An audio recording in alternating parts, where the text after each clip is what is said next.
what? It is so fucking passé for podcasts that are full of talking. Let's just sit here in silence. There you go. And win all the awards. Yeah. Most original podcast 2015. Welcome to the Video Gamer UK podcast. I don't know what day it is. To be honest, I don't much care. I'm joined by Simon Miller. Yo. Steve Burns. Hello. And the delightful David Scammell, as usual. My nipples are hard. It's really cold. Do you know your nipples are hard, or are you deliberately feeling them because it's cold?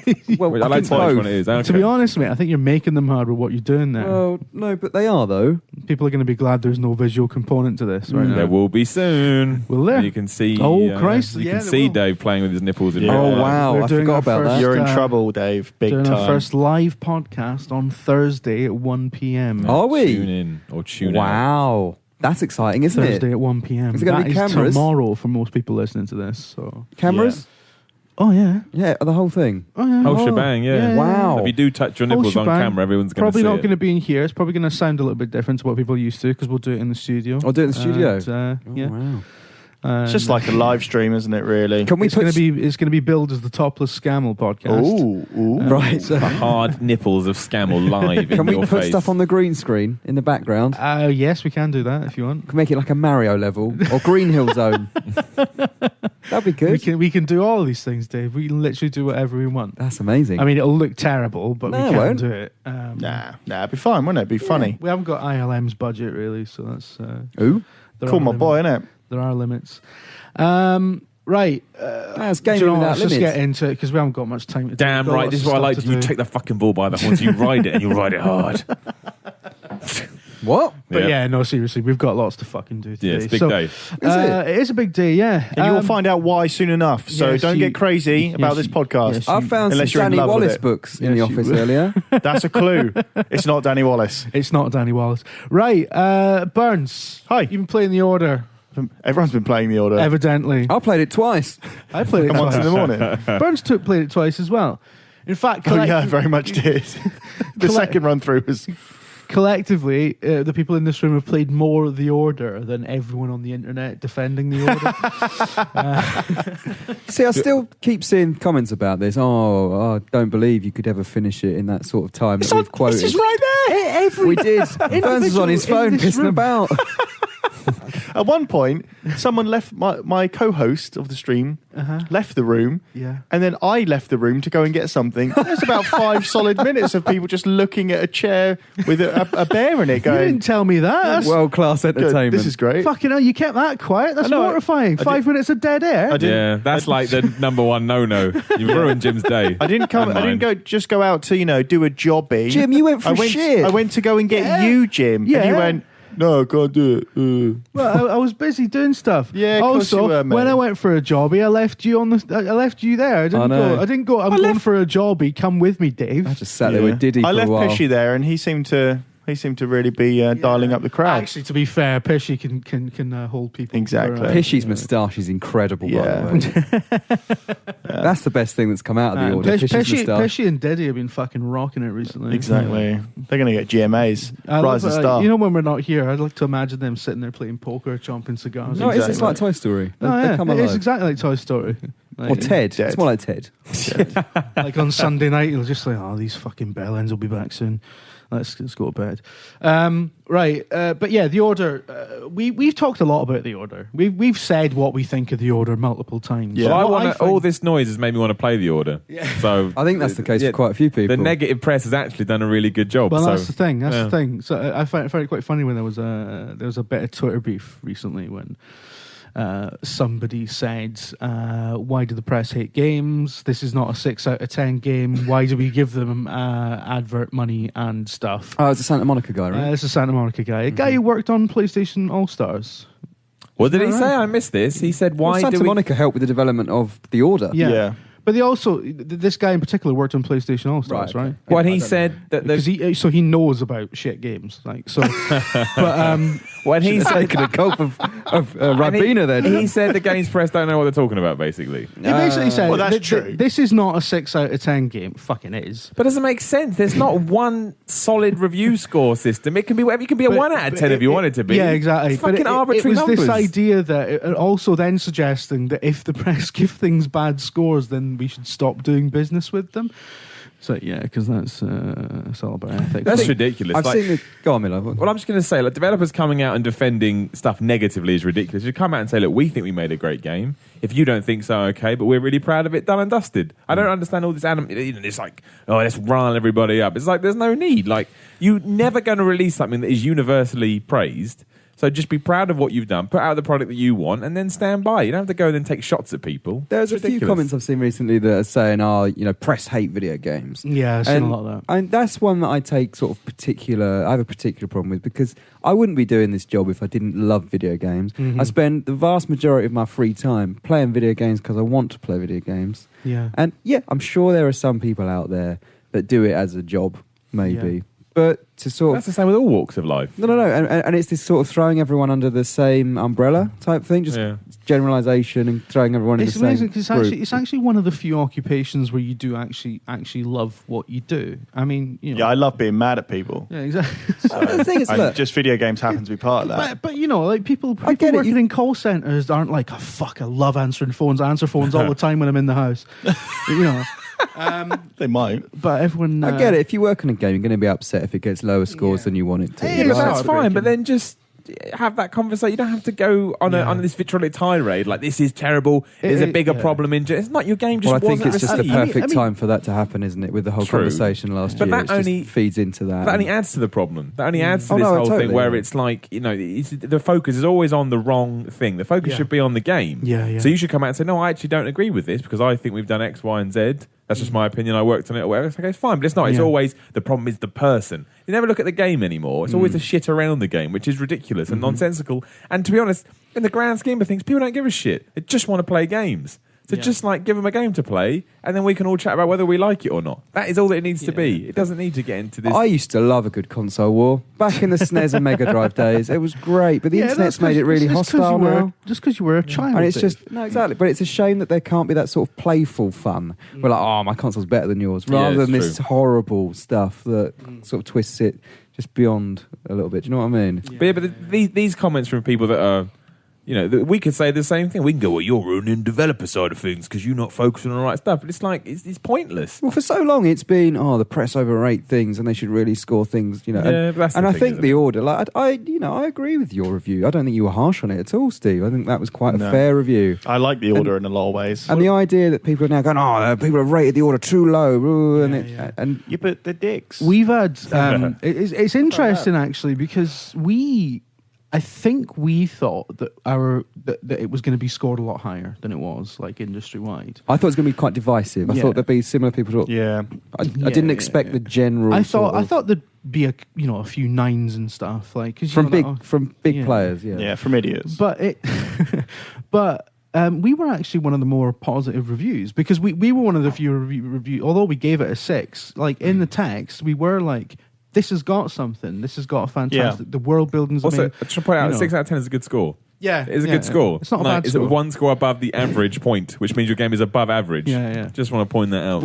Nobody uses the whole scale anymore, though, Exactly. Well, I stand by that to the fucking the end. Because, like, a 2015 6 is like a 1992 1. So, but yeah, me and Steve and David, we've talked about this since we all played it, and the general consensus in the office is, wouldn't mind seeing a sequel to that. Someone gets things compared it better, to does it Assassin's right? Creed on my Twitter feed yesterday. Yeah. And I think that the Order is a much better game than the original Assassin's Creed. The original Assassin's Creed would have struggled to get 4 if I was reviewing it, I think. Yeah. Because it was. I remember I bought it. People were like, oh, video game journalists don't buy games. I bought that game and I was like, this is fucking trash. Same day as Mario Galaxy, I think. Was it? Yeah. Dave. Yeah. Lovely Remember stuff. that Game Station? Oh, man. Good I was days. in Good Staines. Maybe that's why I didn't like it.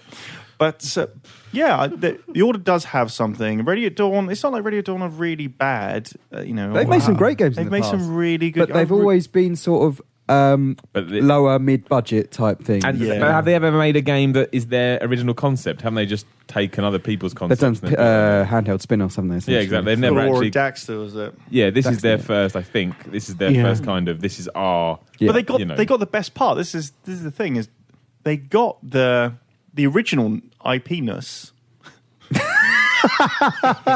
you penis? They got that part right. They've got a good concept.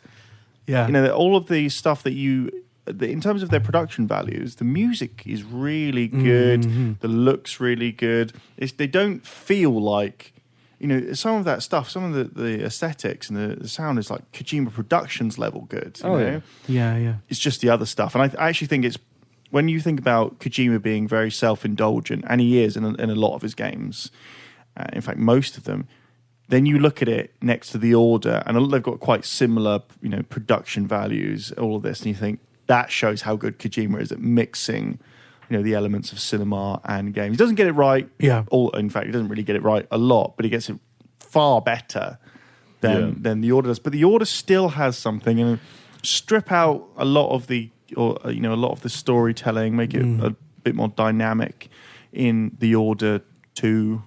Order 21887, whatever they're going to call it. But there is something there, and I do think they are a talented studio. And what's more fascinating to me, The Order, is it won't just stand as a kind of all-right third-person shooter. It's going to be a fascinating post-mortem on that game. I think a lot of people will be interested to see just exactly what happened from reveal when it was like, oh, werewolves, it'll be werewolves, and there's like, well, actually, there's some werewolves, and through their milestones. I think that's going to be a really interesting case study, to use a terrible phrase, on how, because there's been this thing that's blown up, hasn't there, where the writer of Borderlands 2 kind of wrote that he'd apologised essentially for mouthing off when he was a writer, journalist or whatever, blogger as he calls it, for Kotaku about games development.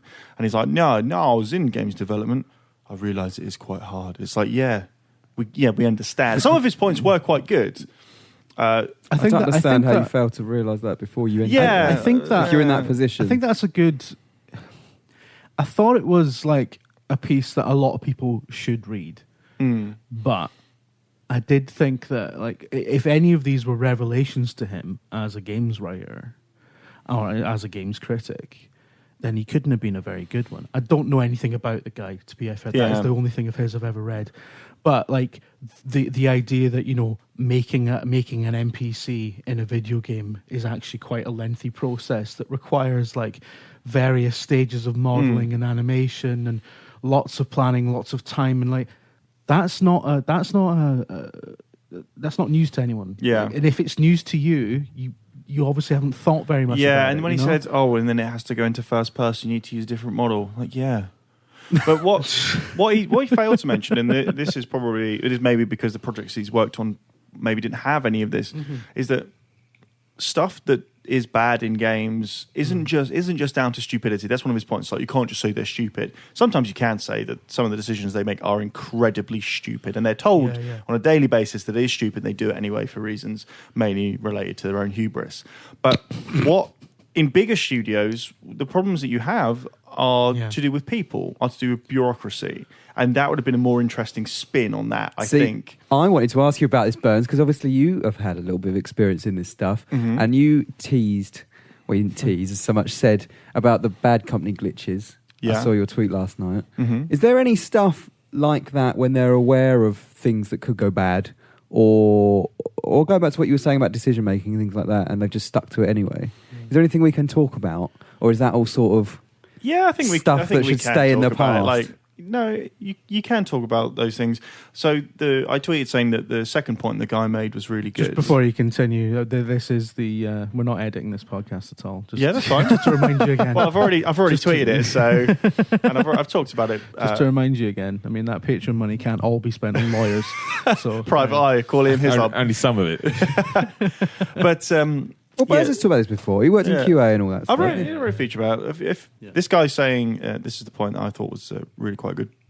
He said that a lot of games don't look very good until run up until the run in, as it were, in development. I think this is what Naughty Dog said quite recently. They don't see like until 2 months away from launch quite what they've got. But that's kind of the same with a lot of fields. Even in some ways with writing, you'll have some disparate elements of like bigger features you're putting together, and right until it works, it doesn't. You know what I mean? Mm-hmm. But the example I use was Battlefield Bad Company's PS3 build. When you fired a gun, it just fired black texture corruption.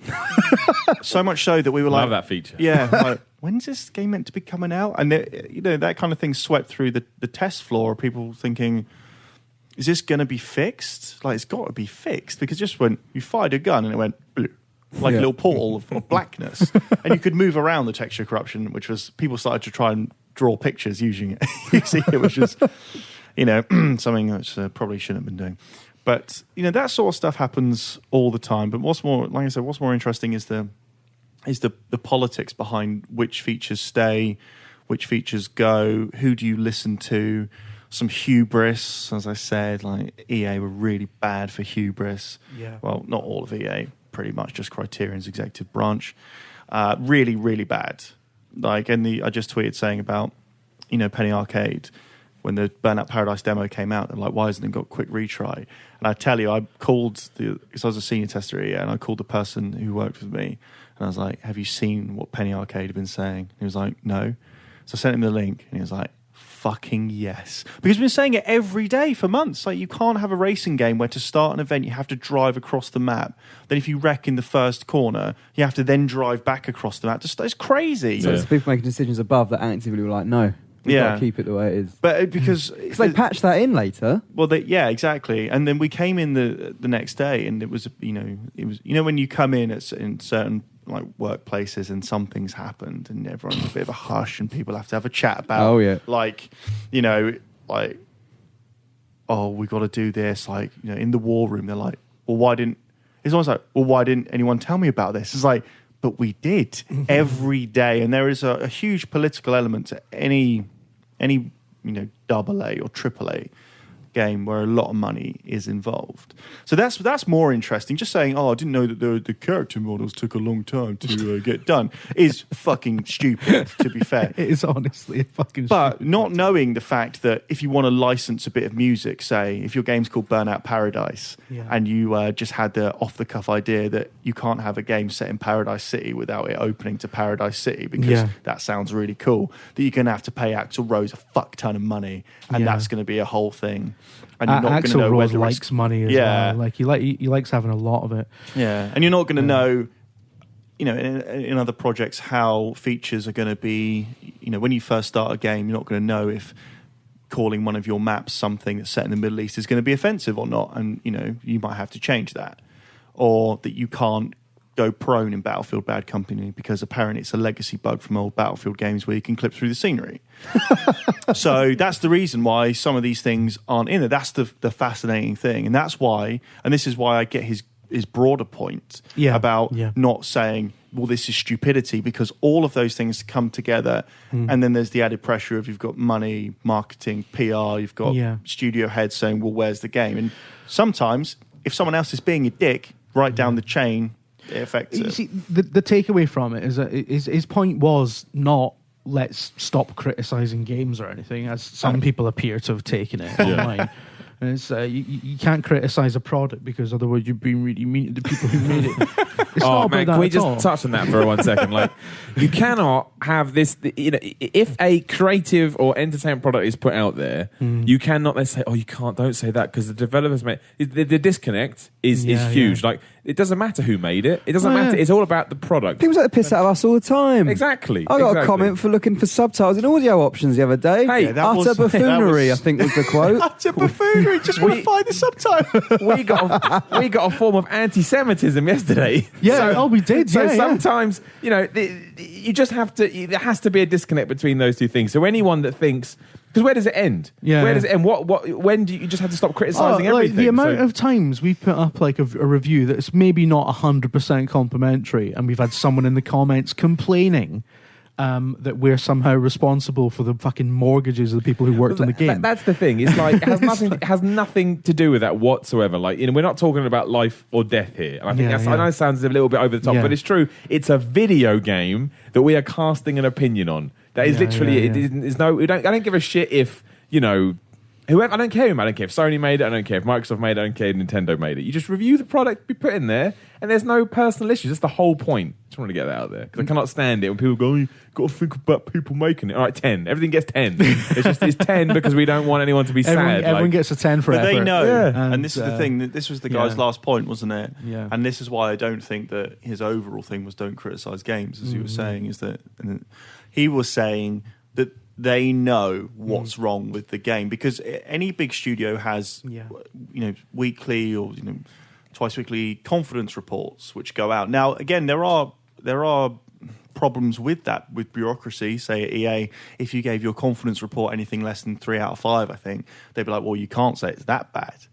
I'm like, well, maybe we should. Yeah, exactly. Because you need confidence report. Yeah. Literally, how confident are you in the game? How confident you are with the build as it stands, right? And as if this was released today, what would be the feedback? Is it that sort of thing, or how confident do you think it's going to turn out? Kind of more about this is the work that you had to do to bring it up to the next to build towards the next milestone. Right, how confident are you? You're going to achieve that. That what needs to be done, right?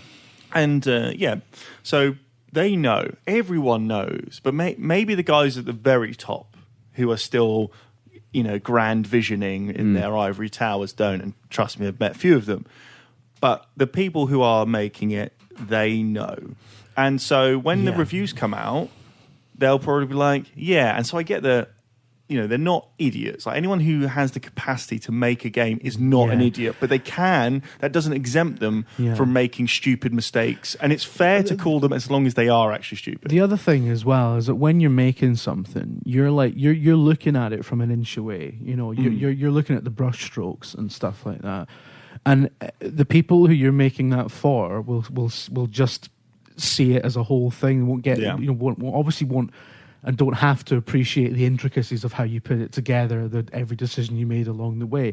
So there's an automatic disconnect between sort of creators and consumers because you just have a different you've got a different perspective naturally on what's being made.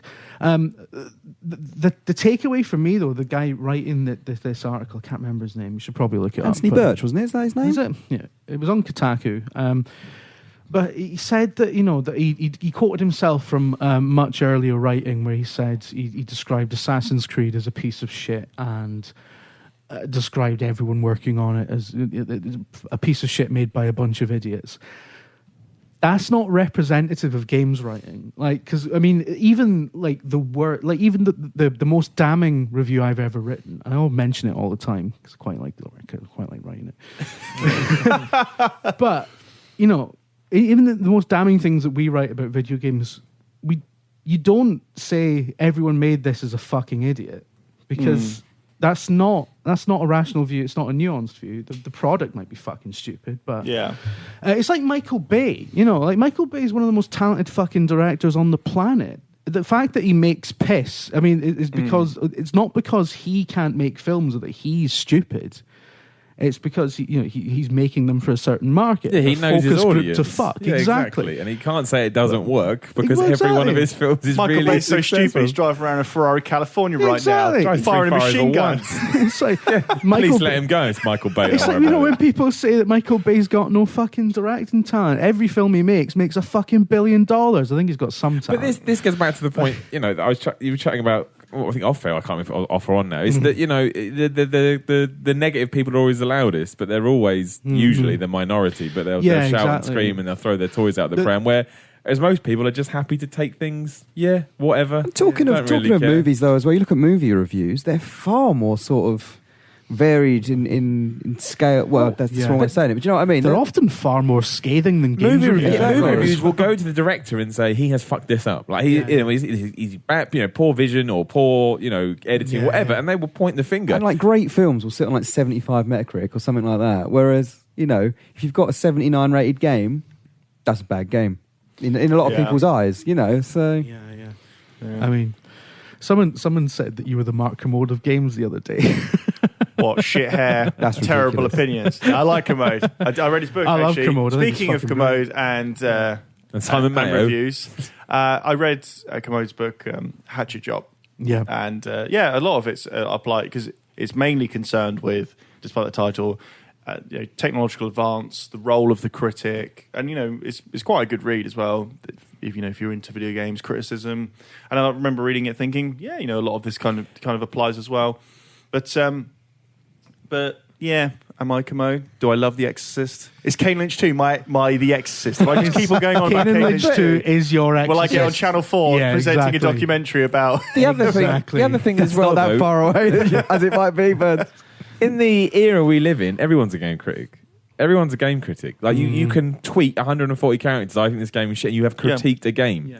Like just because You've some people, literally published a review. just because us, for example, are doing it for a specific publication, it makes it no difference. These people are going games journalist. Don't want to talk about. Everyone's a games journalist. If you want to It's the be old one. politics It's thing. I don't know anything about politics. He says off to his job to engage in another day of workplace petty politics. Exactly. I do think though in some publications, I'm not going to name names, that there is a disconnect Do it, Dave. between. Do it. No, I'm not. Do a hand signal. There is a disconnect between the people that work. The New there York Times, Dave, and- ridiculous. And the reader. Do you know what I mean? I think there's an element of they think that they are above them. Oh, and that no. they are. This is. Yes, I totally- We're going to lead the discussion here, and There's pretense in video games, I think- hugely, but I think that works both ways as well. He's going to sound a bit egotistical, but from our point of view, I don't think we're like that. I think we're just guys that like games that tell you what we think of them, essentially. Whereas I don't think a lot of professionals in this industry perhaps do think No, that way. I think a lot of publications would want to make that claim, though.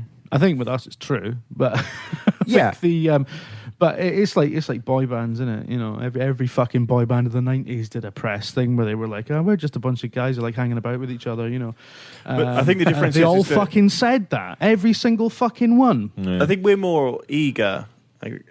Right, we'll try not to do too much navel gazing, but I think at Video Gamer we're a bit more eager to take the piss out of ourselves as much as everyone. It's that the South Park thing. Like, you're not saying we're as good as South Park, obviously, but everyone kind of gets hit in South Park, right? Because everyone is culpable in some way. Everyone is part of the It's whole. either it's all okay or none of it's okay. Yeah, and exactly.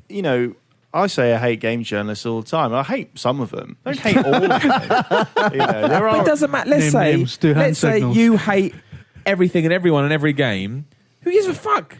But who I know cares? that this is the thing, is that I know that I'm not in terms of like intelligence or whatever, I'm not as smart as anyone that makes video games, that puts them together, that designs them. But that doesn't make really a difference in being able to critique the elements as they are in their final form or whatever. Yeah, exactly. But I think there's a lot of stuff on Video Gamer where we take the piss out of ourselves and the industry as a whole, where other people just are a bit too po-faced to do it. Oh, there's I think too much that creates seriousness that in games. disconnect. Yeah. Because people, because now, you used to be on the mountain, right? You used to be on the mountain and you give your opinion. Now you don't give your opinion, you start a discussion, essentially.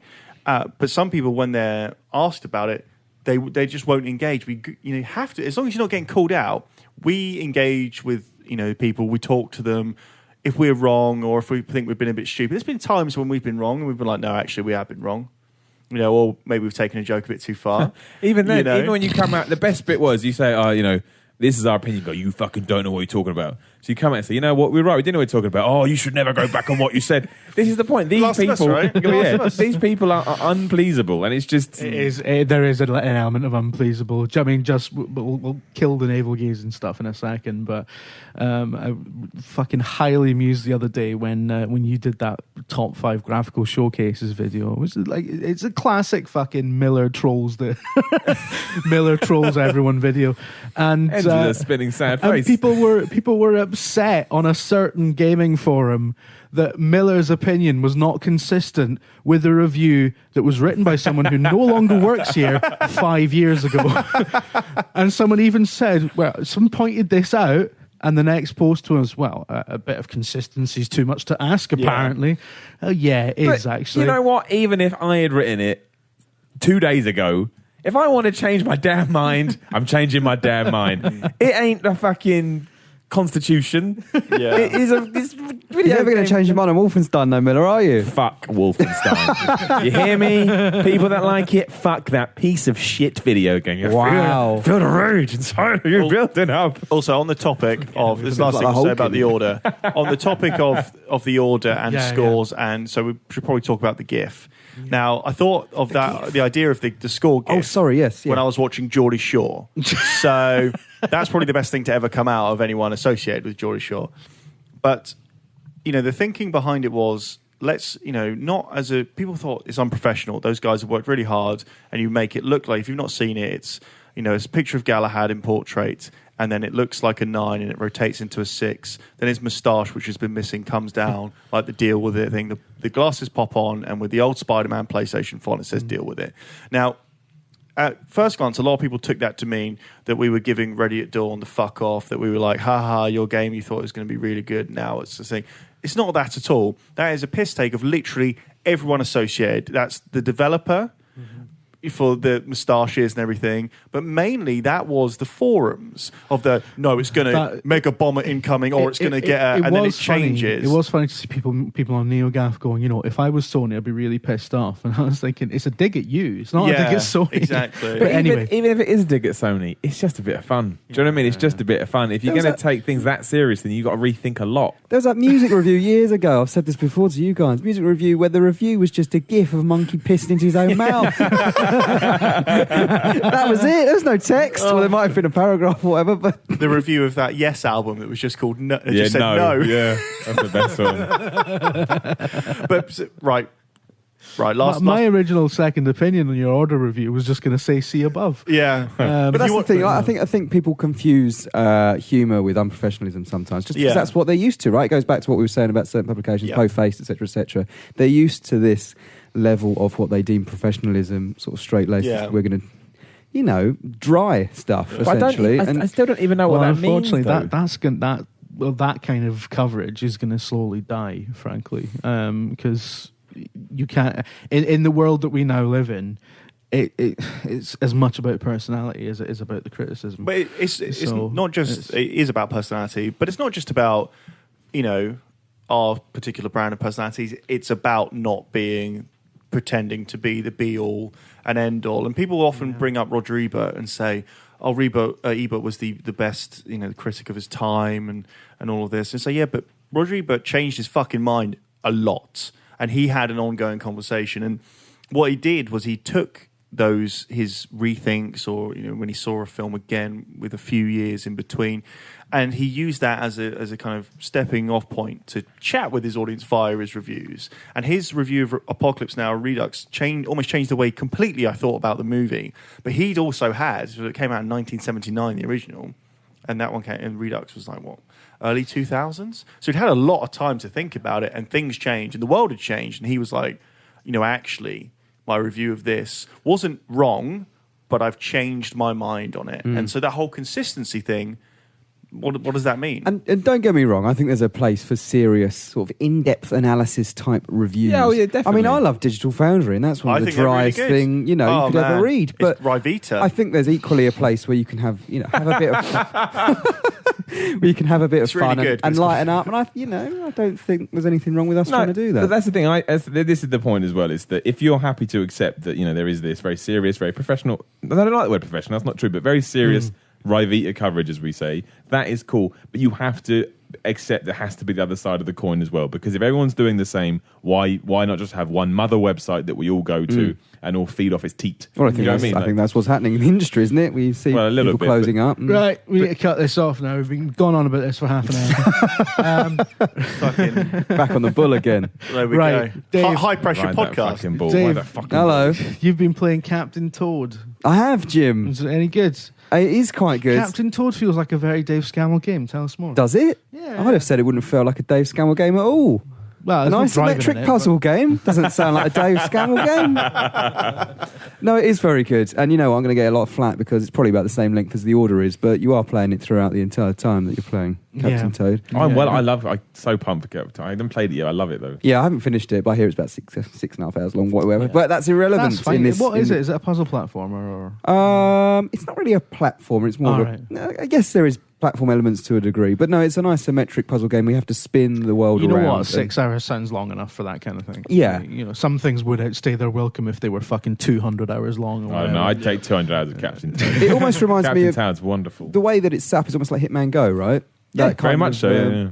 cubed environment, and you have to spin the camera around so you can see in certain areas that you can't see from certain angles, and then you have to navigate Toad around the level to. That's quite cool. So, and I mean, it is quite repetitive. There are a lot of levels in it, but you're doing the same thing every time. You have to get, I think there's like 3 diamonds or something, and then you have to find the star. There's not much to it, but it's just one of those games that's so well. What it does so well that you can't help but... I mean, Nintendo, isn't it? Yeah, Classic exactly. Nintendo. I mean, I loaded it up. I think it was Friday night. I was like, I've got to go to bed, but I just want to play a game in bed. And it was an easy one to just sit there on the gamepad and just play it on that. It seemed like the perfect game for that. Some games are fantastic for that, though. Some games that just have the one really good idea and they just execute it perfectly. Yeah. And don't need to do anything more. Yeah. It would ruin it. It would, ruin the experience you're trying to create. Yeah. It's possibly, when you look back and think what it is, it's probably a little bit too much if you're asking for 40 quid for a game like that. But when you think of how good it is, I don't know, it kind of excuses it a little bit. But no, I'm really liking it. But there's not much to say about it, really, because it is so, it is what it is. Cut and dry. Yeah. You've also been playing... Sorry, I did ask you earlier, just a bit of peek behind the curtain there. We do speak before we record the podcast. Do we? Yeah. It's like WWE. We don't talk all week. And then we come in here and we just catch up. Last week you insulted me. You'd love Captain Toad, Miller. Oh, dude, I played You 3 would levels be E3 well and up I for loved it. I will play it eventually. I just need to sort my life out. But yeah, I think it's... I loved it in Super Mario 3D World when you had those bits, and I'm well up for a game that dedicates... Oh, it's just brilliant idea. If you got a Wii U, I would recommend it. Hell yeah. But I got to get my hands on that excellent game. Sounds smashing. You've also been playing Styx Master of Shadows. I have, and I don't know why I have. What is it? I reviewed this. Did you? I really liked it. Bloody good review, that. What did you give it? What did you think of Thanks it? very much, Stephen. I think I give it a 7. You do give it a 7. Yeah, it strikes me as a 7. Yeah. I really liked it. It felt like a sort of low-budget Dishonored. It felt like a good PS2 game. Does that make sense? A lot of that about. Like, by today's standards, it's really rough and really janky. Well, and yeah, it did. It looked like, because I felt like, because I was playing the PC version. Technically, I was playing the PC version, and it was 1080 60, and everything was whacked up to ultra and whatever. But still, it still looks like guff, though, doesn't it? It felt like the character model was like waxwork. It felt like a first wave 360 game. And I did. Oh, that's a look. Yeah. Was it called The Outfit? The Outfit. I remember The Outfit. I've got that game. And I did make the point in the review, if I remember rightly, that if it had come out 10 years earlier, it would have been amazing. But now, after you've had Dishonored, and it came out after the sort of failed Thief kind of reboot as well, and it kind of felt a bit like it missed its window. Yeah, it reminds me of an old PC game. You get that kind of feel from it. But decent though. I think people who like that sort of that kind of game where it is linear, but all the levels are really cavernous and have lots of alternate paths. It's almost like a stuff Hitman game, almost like an older Hitman game. It's bastard hard as well. Like it doesn't coddle the player at all. And people who are into that kind of thing would really enjoy it for what it is, I think. But yeah, how much have you played? About 2 hours, maybe. So I'm still quite early, I think. You haven't got. What are you playing on? I've never heard of this game. Xbox Styx One. Master of Shadows. It's a spin-off It's in from the sale last week. that RPG that came out ages ago of Orcs and Men. And it's that game. It's the little goblin It's a character. focus and his, game. Yeah, that game of Orcs and Men took so long to come out that when me and Burns used to work on X360 magazine, that would go in the previews roundup. That's like of Orcs and Men with Ride to Hell. Yeah, that too. Sorry, I bought that as well. It's just terrible. To be fair to Styx, I think it's a much better game than Ride to Hell. Oh yeah. But no, I really. It's kind of cool, the stealth stuff and the abilities. I mean, I haven't unlocked many yet, but the way you can go invisible for brief periods of time. It is really good right up until the point where you're like, this looks familiar, and then 10 minutes later you're like, this is level 2 backwards. Oh right. It's the Mirror Worlds. Yeah. That's So you pretty get to bad. the midpoint in the game, and then literally the game just starts going backwards. Like a game of golf. So half the levels are all the previous. I levels wish you hadn't reversed. told me that now, Jim. Well, I'm glad you have, because it saved my time. Work for Ridge Racer, mate. Don't see what the problem is. Well, it kind of works in racing games. It's like an extra, isn't it? You complete all the courses. So, you've got mirror mode. Okay. It's a track, isn't it? Yeah, exactly. It kind of works. I compete against remember being told once that I can't remember who said this, but Populous, right? The Molyneux, the game. Right, serious faces on. We're talking about Molyneux. We're talking Cannot about- take the mick out of Peter Molyneux. Everyone be serious. Big boy voices. Oh, leave him alone. He made some of the best games ever. I grow up. Theme hospital, theme park, black and white. I told you, convinced my dad to buy a £1,000 new PC so I could play black and white. I didn't have 150 meg hard drive. I had to get one. That's really weird. I convinced my dad to buy a new graphics card to play black There and you white. go, you Fuck see. me. Oh, There new you go, look, PC Peter out. Molyneux Fuck me. is confirmed. Peter Molyneux ruining children's I was like, brains Dad, we're to only make their getting parents 20 spend money. Dad, we're only getting 20 frames a second on this. It's dog shit, mate. All right, son, there's 400 quid. Peter Molyneux outside just rubbing his hands together. Black and white was great. It was so Going overrated. to change the I way was you just buy overrated graphics cards. But what was I talking about? Populous, yeah. I was told once that on the original game there was an expansion pack that came out, and the expansion pack was like so all the levels were sort of procedurally generated, but generated from seeds, like big alphanumeric strings that would inform the level generator.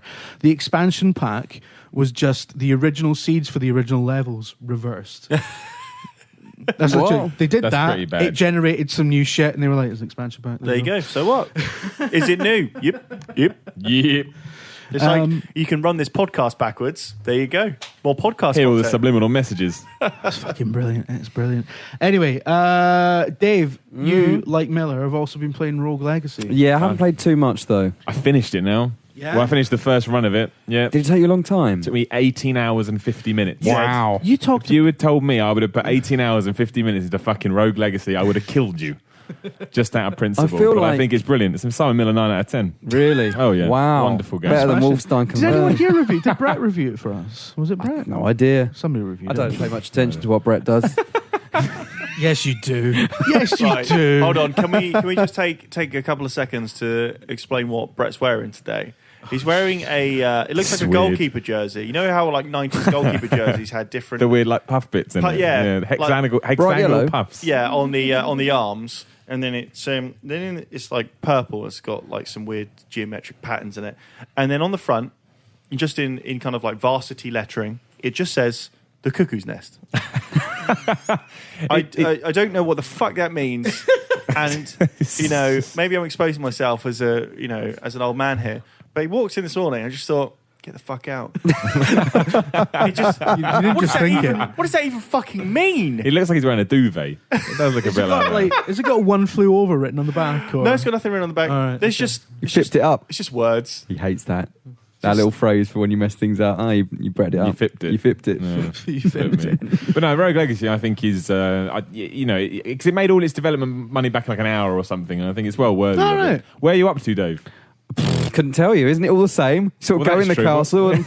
Get some money and Oh, die. as a man yeah. who's been paying attention to the video. But have you killed any bosses? No, I Right, don't so think very so. early on. I didn't I get as don't far feel as like killing I'm doing bosses. as well as I should be Well, at all. I thought that at first, but there is this kind of magic moment where it all of a sudden clicks. Really? So I didn't like it for the first couple of hours, but I persevered. And then all of a sudden it clicked, and I was like, oh, wait, no, I don't know, something happens where it all starts to feel really good, and you kind of, you build these targets. So they're not given to you by the game. In your own head, you figure out what you want to do, how you want to level up, and how you want to go about it. And all of a sudden it just becomes this, this sort of constant dangling carrot that you can't drop. It's That's the best fantastic. kind of when a game makes you do that. Like anything that's like got procedural generation or open world or whatever. When something gets in your head like that, you start making your own little goals. I think that's the perfect state to be. Oh in yeah, when playing a and I game. think love Rogue that. Legacy does that better than anything I've ever played. Yeah, without a shadow of a doubt. So, Yeah. do you like it though, at the moment? I guess you're not sure because you don't. Exactly, yeah. No, I do, but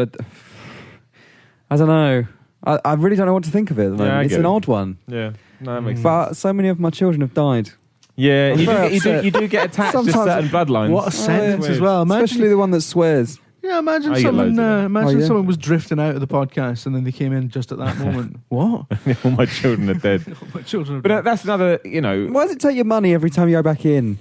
well, that's the whole point. That's to find the balance between you leveling up at a reasonable rate and not just being able to buy what you want. You do get to the point when you kind of do sort of, increase the amount of gold you get in a run through or how much you have to pay that dude. That's when you get. It goes up. No, you go down. So I think I got it down to he only took 60% of what I had left. But I was also earning more gold per run through. And when you get that balance right, and that's when you start making serious cash, and that's when you actually, you get to this point where you realise the castle isn't as hard as it was. Right. Well, what when I you don't first understand started. is when you die in the dungeon and then your descendant comes along and has all the money you earned to give to the gatekeeper. Yeah.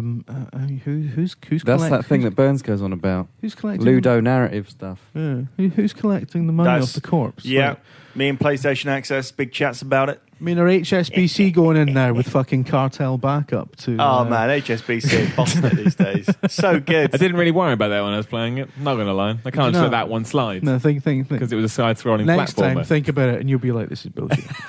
Write a big think is piece on it, Miller. bullshit. Yeah. Big think piece on Rogue Legacy and banking. No, I think it's wonderful. I think it's great. I've not played it because I hate children. There you go. There you go. Can't argue with that. Although the thought of them getting killed, I don't know. Maybe I should get into it. Exactly. So what's the game about? It's a game about killing bloodlines. You should be all about that. Mate, Just- I've that already was the finished most mine. Peter Griffin laugh you've ever done. Yeah, it's true. Right, we're about to go into questions, but Wait, we need who to- else has been playing games? You only asked me. Well, We've done No, it. I've only Burns, played the order. I played Astray with you, Dave. We don't Oh, need to talk right, about sorry, that. yeah. No, we don't need to talk about that. If you want to go see what Astray is, just watch the latest What 2 is that hours play on game? VideoGamer TV. It's Night at the Museum, the video game. Why did we play it? It's rubbish. Somebody told us it was scary. I love. Who's responsible for that? I loved. I don't know. That was Tom. He didn't say that earlier, did he? He kept Denied he kept that. stum. I loved some of the comments on that video, particularly the one, "What kind of museum has a demonology exhibit?" Loads of them do. I don't know which one. It's a video Play it- game. Who cares if it's got a fucking goat exhibit? I don't care. But no, you can go watch that. We don't need to talk about that now. Go watch the video. This is an advertisement now. It doesn't look Advertisement. very well laid out for a museum. It's free entry. Don't worry about it. Oh, what?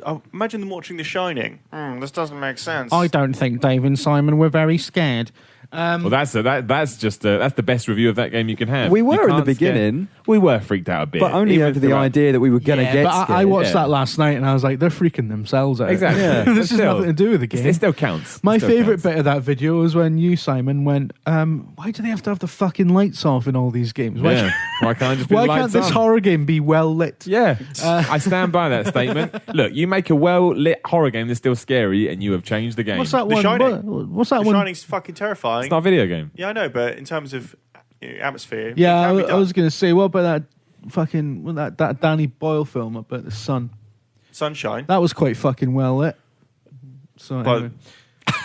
Hold on. These are I've got an video example. games. Well lit levels in games that are unsettling. Condemned 2, when you go to see the police chief or the Yeah, FBI but true. chief. But that has built up this unsettlement through the you use walk of around dark it. chambers and stuff. Yeah, but and it just seems like no atmosphere. one's there. I Like, got one. You go, Chemical plant zone when you're drowning. fuck That's off, not Dave. That is well That's just- scary. that's just like intimidating. We did Yeah, that because last you're going to week. drown. tense. That's how well lit tense. That's it not. is. Yeah. It's all the same to me. Anyway, But we are actually going to play a scary game. Yeah, We've the got next one on my is going to desk. be horrific. I can't even believe you brought it in, Dave. I'm not sure I'm going to do it. What is that's it? going to be so I don't know good. why I didn't burn the disc as soon as I received it. Yeah. Is it Anyway. Natural Doctrine? Is it No. Siren Blood Curse? Maybe. Maybe. Oh, you guys are fucked. But- Get midnight mode on. Midnight mode. Every game should have it. From now on, if your game doesn't have midnight mode, 0. There are other 0 games. out of 10. I'm trying to get Project Zero. We're just going to go back through all old reviews now. I don't know why I'm trying to. I don't know why. Yeah. You got to play it. I'm Dave. doing this for these guys listening, Yeah, not it's for true. me. Right, we've still got a competition. The February competition is still running. So the theme is Dream Gaming crossovers. Oh, dear. Where was Make that your going? box art, make your videos, Looking in write each your other's eyes. fanfics, whatever you want to do. There's a thread on VideoGamer.com on the forums. I can't remember what I called it, but you'll see it. When's it closed, Jim? People want to know. What? Who said we weren't professional? I don't know when it closes. I have no idea. I think we will keep it open. That closes the end of this week. It's end of February. Oh, it's end of February. Yeah, I was going to say, well, let's just keep it open until such times as Tom tells me to close it. But yeah, end of this week then. And we've got lots of questions, so let's batter through them. First of all, friend of Video Gamer Tom Bickmore asks, if we get that Order sequel, should they make it a few hours longer or just more interactive? Should they sacrifice visuals? They can't sacrifice visuals now because that's his trump card. They've set the bar now. All they'll do is that come out. It'll be the best game I pick up, but it looks fucking shit. I can't believe fucking rubbish 2 out of 10. So they have to keep that going. I'd take a seat. I want to play the original one. I would play the sequel. I mean, I guess like Burns said, they'll Assassin's Creed it. So you keep everything that you've done well in place and then insert the stuff that you want. I don't think it matters if it comes out in 6 hours. Like I said, if you play a game for 6 hours and it's the best thing you've ever played, then 10 Lynch 2. Then, you know, potentially if you added a couple of more hours onto it, you would ruin the experience. Maybe the reason the experience is so good is because it's so well paced and so well lengthed, which is not a word. I've just made it up. So no, I think is that cinematic experience part of what makes the Order, though? Does the Order need those cinematics to be the Order? Can it be a 12-hour game? I think it does. I think it does, but you can have. I think the ratios are all wrong. Yeah. So it's like, you know, it's the ratio is a fucking piece of Nutella on toast. Like if you've got like the Nutella's great, but if you've got an inch fucking thick spread of Nutella, it's going to be disgusting. It's going to be too rich. It's going to be. It's the ratios. No. That's what people don't get about cooking. It's About the flavor Nutella. ratios. No, you're right. I get what you mean. It's not about the. It's not about what's in it. It's about how much of one thing you've got compared to something. Nah, always loads of tomato ketchup. Always. See, that for me fucks it. So well done. You just proven point that. Yeah. So It needs more game. It needs less of walking around, sitting in meetings, talking about shit. I don't think that the cutscenes were terrible. I think it was just too much of it compared to how much game there was. And I don't mind fucking interactive cutscenes, QTs, whatever you want to call them. I don't mind so much. I mean, I've always saw that as a way of, right, we need to tell you a story that's linear. Like, we need to give you a bit of plot here, but we're also giving you something to do. So it's in a way, they're doing you a favour. But, yeah. Shenmue, right? Shenmue. Everyone wants Shenmue 3. Shenmue had all that Shenmue's stuff. a load of piss, mate. Right. That's it. We got to stop. We've got to take a break. Right. Next, try Sarah Tops. That's a clever username. I like that. That's good. That is really good. She asks, what game did nostalgia trick you into thinking was good, but... Half-Life 2. all of them. All the games? They're all shit. Yeah. No, they were crap. The games that you realised were crap when you played them as an adult. I hate Half-Life 2. Oh, there was one When I recently. played it. Really? Oh, well, I don't mean when I played as a kid. Yeah. And I went, I thought you meant that people had Yeah. said it was amazing, and then I went and played. And was You're like, going to what get to them? fucked for that Half-Life 2 line, by the way. I made a video called 5 Things I Hate in My Half. I don't care. Come at me, internet. I don't I give a actually shit. don't think Half-Life 2 is all that. No, I don't. I much prefer the original game. Yep. prefer. I don't know what. I liked all the games I played as a kid. I tell you what was rubbish when you went back to stuff like Turtles in. Well, not Turtles in Time, the Turtles arcade machine or the Simpsons arcade machine. You realise they're about a minute long. And you remember having these sort of awesome memories of putting pound after pound into arcade machines, and in reality they weren't that long. You know, I was always hypercritical, even as a kid. So you know, you can just imagine. Can't you? Bart versus the Space Mutants on the NES. now, everyone knew that was piss. It was impossible. Loved that game. No, It was so I tried to play the other day, it was like- I loved that game just because it was The Simpsons. Yeah. But you know, it was. But a I could terrible never game. understood why I can never pass level 3, and now I'm older. I realise because it was just It was a incredibly hard. The only Mega Drive game that stood the test of time to me is Rollo to the Rescue. So Is this a fucking joke? I'll flip this question slightly, because I was slightly older when this came out, but Simpsons Hit and Run, I see a lot of comments from people who I think are younger going, I really want another Simpsons Hit and Run game. Do you remember that? It was piss. It was Crazy piss. Taxi, though, It right? wa- I love it that was game. Yeah, it was almost GTA-like meets Crazy Yeah. Taxi. I love Yeah, that game. you loved it. See, I thought it was rubbish. That's got that is one of the first Christmas presents my wife ever bought me though. But I think it was a gift. Oh, I think yeah. it was one of those games Brilliant. that kids got because they couldn't play GTA. Yeah, so now they think. And so now they think, I want a Simpsons Hit and Run sequel because it's going to be amazing. I think And the question is, I think the question has almost is a little misinterpreted there, not by us. In the, it's Oh, not, no, I said this is not what by she's you, asking, Dave. but- because you generally know, like kids know, because they're so intuitive. They know when things, don't work as well as other games. Like, remember playing those old platformers like Zool and thinking, "Oh, come on now, that was rubbish." I think it's less about. I think when you think about people, say the hit and run guys, when they're thinking, "Oh yeah, they want." It's not that they wanted a game, that they thought a game was good because of nostalgia. It's that they want the things around it that were good, the things in their life that were good at that time. A lot of it ties into how they're feeling. Which is what nostalgia is, isn't it? Like, it's a hankering for a time that doesn't exist anymore, and probably for good reasons. But I always used to think games were shit. Here's a game that I played that I remember playing it on Amiga, and I remember thinking, this is fucking piss. Total Recall. I'm sure it was on Amiga. Oh, I bet if I played Adidas Power Soccer now, I think it was rubbish. I thought it was shit. But I loved it at the It used time. to make me laugh hysterically, but then I also used to laugh hysterically when in the Need for Speed, as in the first one, you could go into the car engines and click on one of them and it would say Wankel engine, and that was enough for... it would say what? Because the type of engine is called the Wankel engine, and so that was kind of that for me. Right, I think we need to cut that off before it goes any further. Katie, Shut up! Katie Stubbs asks, what are you guys looking... I can't fucking speak today.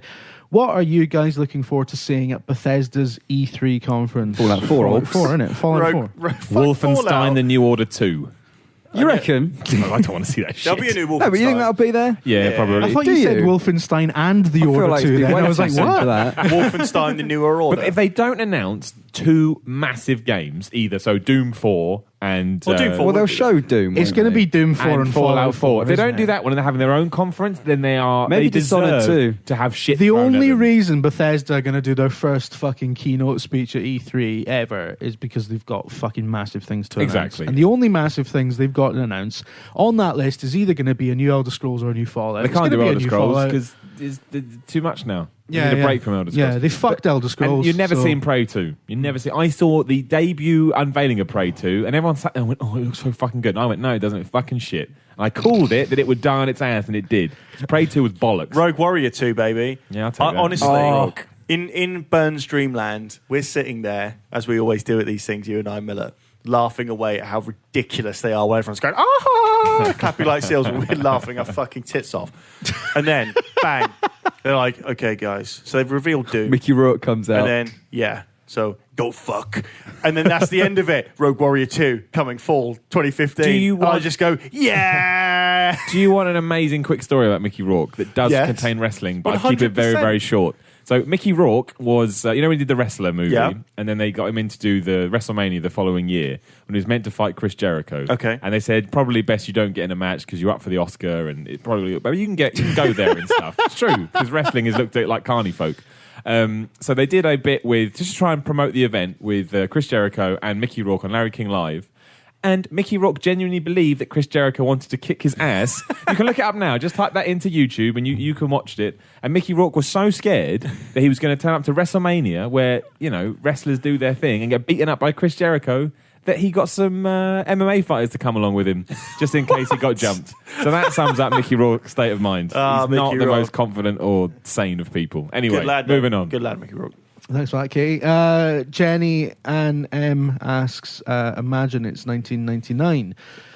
Rubbish here for Burns. No, great one, mate. No, but That's the whole question. Just imagine it's 1999. Thanks very much, Jenny. No, Yeah. the games that changed your life up until that point must be better than Dave's, right? Well, this is about a tweet I we put need out. to recap, don't we? Yeah, so I was going through a load of old games magazines, which, by the way, are a load of old wank.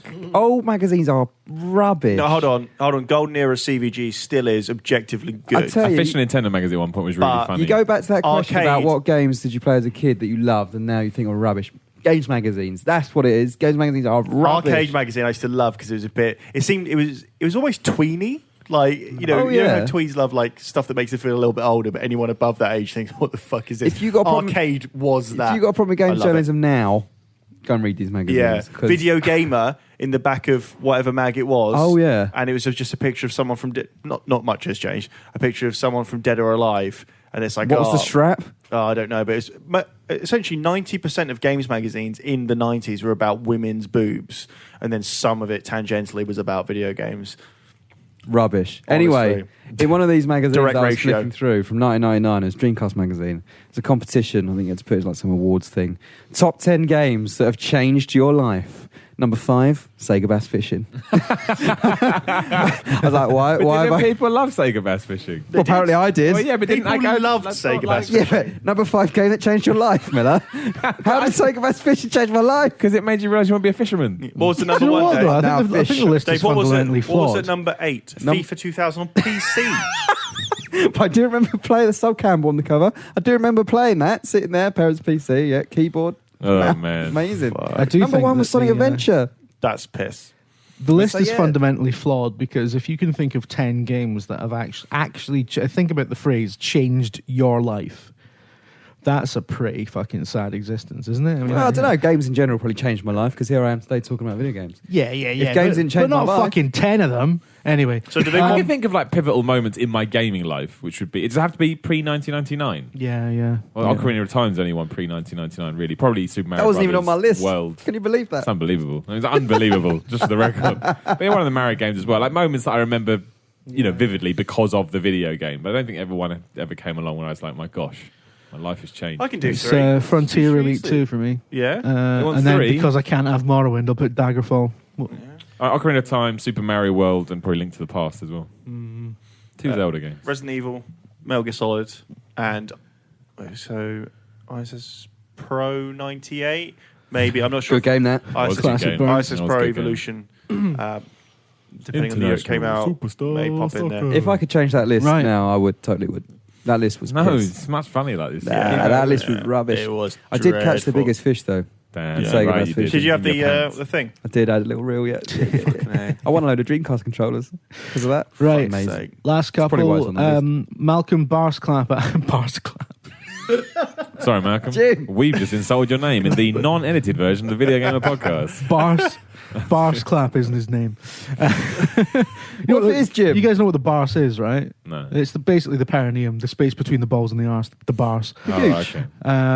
I played Majora. We don't need to answer this. I played Majora's Mask with the 3D up full. Shortly afterwards, there was blood in my stool.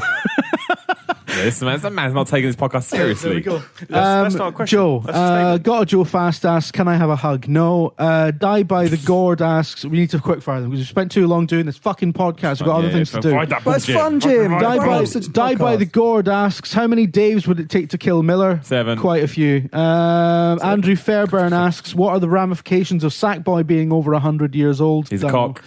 I don't know where that came from, but know. Perhaps he was some sort of like alternate 18th, 19th century flashlight. I don't know.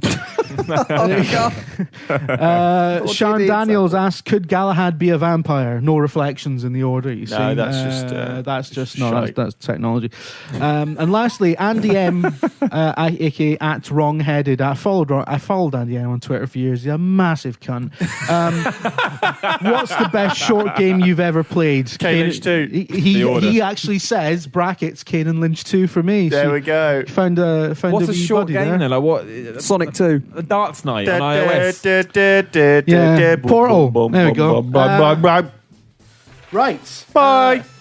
So that's the end of the podcast. If you're not paying for it, and there will be more podcasts. That's like a punch in the face. That was. There will be. Your time is Can I just say that everyone, I love you very much. There will be more. And also be excited. More There's podcasts exciting stuff later. coming. But now I've got to go and do a wee. Okay? All right. Bye. You go for a wee. We'll do the extra bit. All right.